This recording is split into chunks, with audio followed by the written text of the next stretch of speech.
স্ত্রীকে ভালোবাসতে শিখুন। গভীর রাতে ঘুম ভেঙে যৌন উত্তেজনায় জোর করে স্ত্রীর ব্রা খুললেই স্বামী হওয়া যায় না।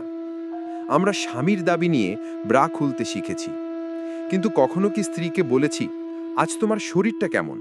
সারা দিন প্রচুর খাটাখাটনি হয়েছে, তাই না? আজ তোমার শরীরটা একটু টিপে দেই, শরীর ব্যথা কমে যাবে। যখনই যৌন উত্তেজনা ওঠে, তখনই মনে পড়ে আমার তো একটা স্ত্রী আছে। এর আগে কখনো স্ত্রী নামক মানুষটার কথা মনে পড়েছে? অফিসে কাজের নামে অন্যের স্ত্রীর সাথে কর্পোরেট ঘষাঘষি করি। কখনো কি মনে পড়ে কেউ একজন দিন শেষে বেলকুনির গ্রিল ধরে পচে আছে আমার অপেক্ষায়? অফিস থেকে ফিরে ক্লান্ত শরীরে মেজাজ গরমে স্ত্রীকে বলি, দুধ চিনি ভালো করে দিয়ে তাড়াতাড়ি এক কাপ চা দাও। তখন একবারের জন্য কি মনে হয় না, এই মানুষটাও তো সারাদিন আমার মতো কামলা দিয়েছে, তার আমার মধ্যে পার্থক্য সে ঘরে দিয়েছে আর আপনি বাহিরে দিয়েছেন।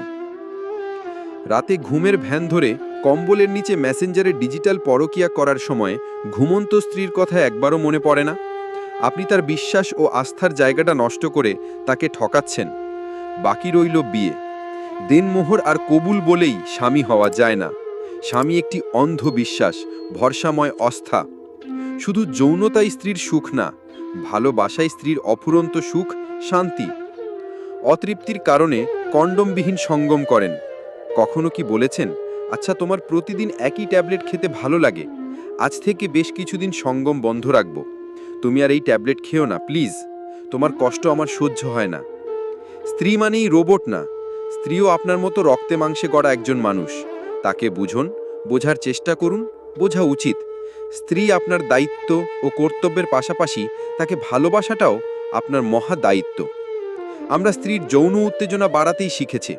কখনো কি তাকে জিজ্ঞাসা করেছে মাসের প্রথমে অথবা শেষ তার শরীর থেকে যেই বিষাক্ত রক্তপাত হয় তা কতটা কষ্টের আর যন্ত্রণাদায়ক?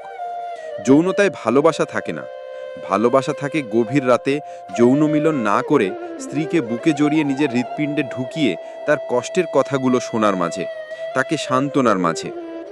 ঠোঁটে চুম্বন করে যৌন উত্তেজনা করতে শিখেছি। কখনো কি বাসা থেকে বাহির হওয়ার বা ফেরার পর স্ত্রীর কপালে চুম্বন করে বলেছি, এই নাও তোমার সারাদিনের আদর? স্ত্রীর যৌনিকে দু ফোঁটা বীর্য দিলেই সন্তান আপনার দাবি করা যায় না। সন্তান প্রসব চলাকালীন ঘন্টার পর ঘন্টা যন্ত্রণাদায়ক সেটা উপলব্ধি করতে মাত্র 2 মিনিট মরিচের গুঁড়ো আপনার লিঙ্গে লাগিয়ে দেখুন সন্তান প্রসব কতটা কষ্টদায়ক। 9 মাস নয়, মাত্র 10 দিন 10 কেজি ওজনের একটি পাথর আপনার পেটে বেঁধে দেওয়া হবে। তা নিয়ে এই 10 দিন আপনি সমস্ত কাজ করতে পারলেই আপনার সন্তান সেটা স্বীকৃতি পাবেন।